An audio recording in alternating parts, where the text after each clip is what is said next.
Welcome to the Art of Procurement podcast with your host, Philip Eidson. Here, thought leaders share the trends, strategies, and tactics that you can use to elevate the role of procurement and your career.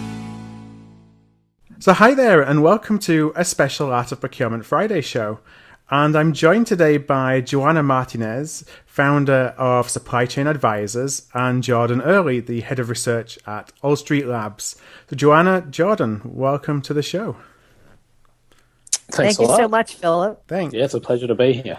Yeah, and actually this is a pretty impromptu show. So Joanna, Jordan, and I, we've been throwing around some ideas for a series on value-based procurement. And I was loving the discussion we were having, so I figured, let's press record and let's try and capture the spirit of some of that discussion, just really as an introduction to the topic of value-based procurement. So, let's see how it goes. This one should be a pretty short 10 or 15 minute intro, a primer, and we'll go into more details in subsequent shows in the series. So my first question, Joanna, what do you mean by the term value-based procurement? To me, Philip, it's procurement that's based and measured on a broader scale than just cost reduction alone. So procurement's made a name for itself by reducing prices on things, and now it's about the other ways in which procurement can use its skill sets and its capabilities to add value to an organization. Right. And why is that becoming important, do you think? Well, I think it's becoming more important because the business needs it, right? Today, business is moving at a faster pace. Organizations have to be a lot more agile. And if you think about it, there's a lot more creating and dissolving of teams, creating to work on a particular issue and then dissolving and members going off to work on something else. There's a lot more need to find specific technology or subject matter experts or parts on the outside than there's ever been before. And procurement is the part of the organization that has a view to that outside community. So it's a way of not just looking to the outside and figuring out ways to take costs down, but looking to the outside and figuring out ways to help the organization get to where it needs to go. Right. And do you think our organization is asking for that, or maybe they don't even know it's possible, but it was something that would be, it would change their view or their perception of what we can bring to the table? I think so. I think procurement for too long has allowed itself to be viewed only as the cost cutters, right? The CFO gets really happy when someone comes in and says, hey, I just saved $1 million on this. And, in a way, the function has sort of fallen into a bit of a rut. Yeah. And I think that the organization needs the help. It may not recognize that it's procurement who can help them. Right. But I think certainly if you look at the pace, the level of innovation, the need to be agile, the disruption basically that's taking place out in business, it's really needed. Yes. So why now? Well, because it's time, right? So when I was an intern, when I was in college and I was doing an internship, the entire procurement organization of the company that I was interning in was in alcohol rehab because of those famous 3 martini lunches of many years ago, right? And procurement went out and they got wined and dined by suppliers and they doled out, orders from the firm and that was it. And you look in the 90s, a couple of things happened. You had consumer products companies recognizing what a large part of their cost of goods was actually coming from materials that were purchased on the outside. And then you had General Electric folks starting to do reverse auctions and organizations starting to understand that this sort of back office function could add a lot of value to the company and in a cost savings kind of way. And that there was a science almost created out of what I think was at best an art, probably not even close to that. Right. And so procurement organizations got interesting. They were they've been fascinating places to be. They have gotten a good reputation for the value and the cost savings that they bring. Mm-hmm. That's been a good 20, 25-year run. If you think back to GlaxoSmithKline and some of the companies who were doing the early stage professional procurement back then. It's been going on for a long time. Right. And those easy wins, that trajectory of taking money out has gotten a lot harder because all of those, the first several iterations, the first many iterations of RFPs and negotiations and things have taken place. It's really not sustainable for the long run to be doing things the way we've been doing them. Mm-hmm. Now, if you're in a manufacturing company that's very dynamic, that has a lot of new products hitting the floor, well, you're in a different situation. You're always going to have a stream of new product activity and ways to take cost out. But as you look at the other kinds of businesses out there that now have procurement, professional services, financial services, that stream of manufactured goods isn't there, and you don't have quite as dynamic a need in terms of traditional procurement. Mm-hmm. So it's time to say, okay, where else can the function add value? I'll add that I have a friend who's a consultant, and he told me that every time he goes into a job, he says to himself, how long can I make this gig last? So I think procurement's made this gig last for a long time, and it's time to find a new one. Right. So, and there's so much there I would love to get into, but I think that, I'd have to leave it for the longer show that we put together rather than the Friday show. I just have a question for you, Jordan.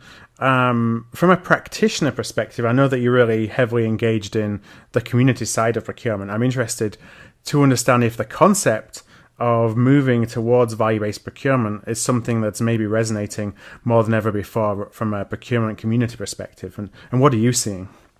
Yeah, absolutely. And I would definitely echo Joanna's sentiments there as well, that I think we've gone into this development and the development of the function and the reputation that we've built through this cost savings background.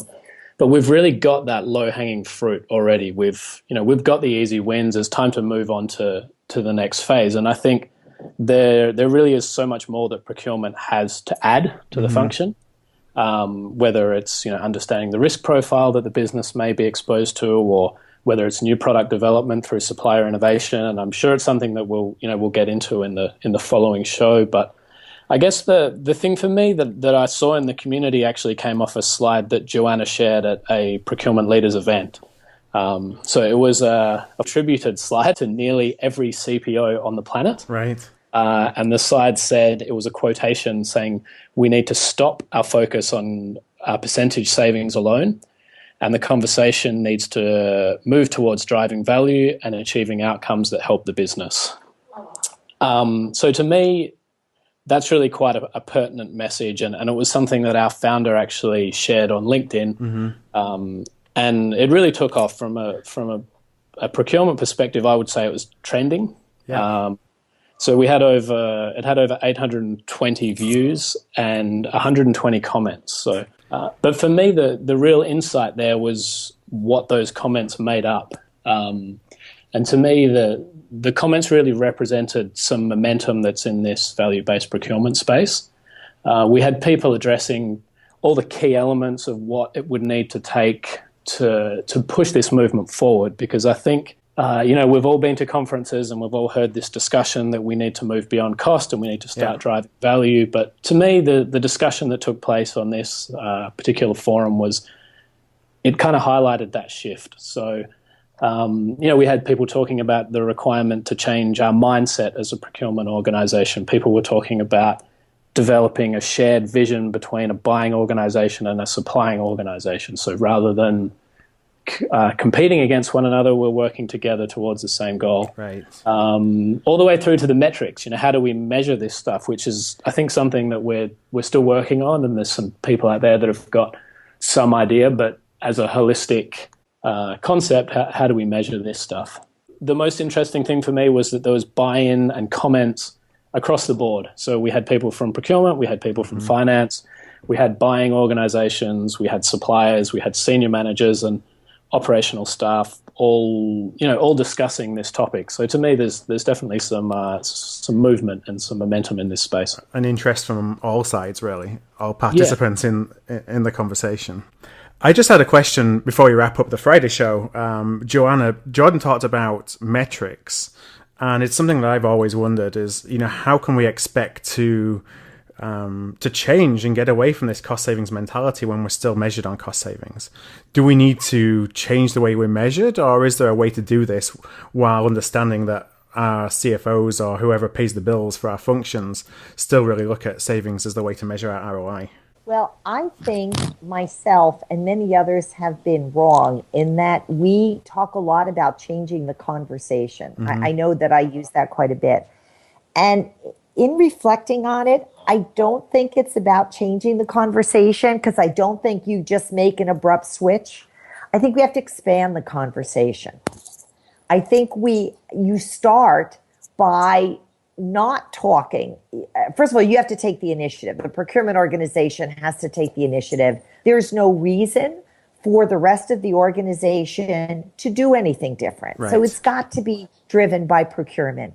And it's a matter of just, instead of reporting on cost savings alone, starting to report and starting to get engaged in different ways and making that a part of the conversation, so that the first time it comes up, it's maybe 90% savings, 10% other. And as it morphs over time, it gets to 50-50 or 40-60 or something that's more appropriate to reflect the blend of the value-added things that procurement's doing.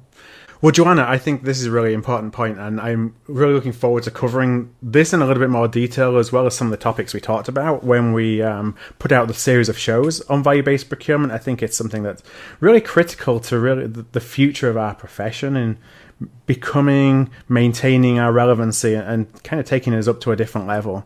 You mentioned it before that it's time to change.